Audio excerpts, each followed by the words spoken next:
Volkswagen.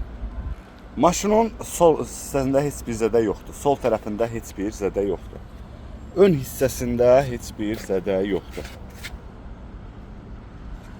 Maşının sağ hissəsinə gəldikdə sağ hissəsində zədə yoxdur.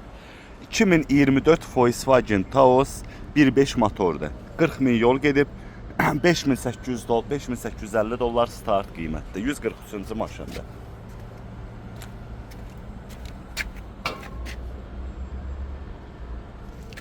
Bu da bunun arxa hissəsidir.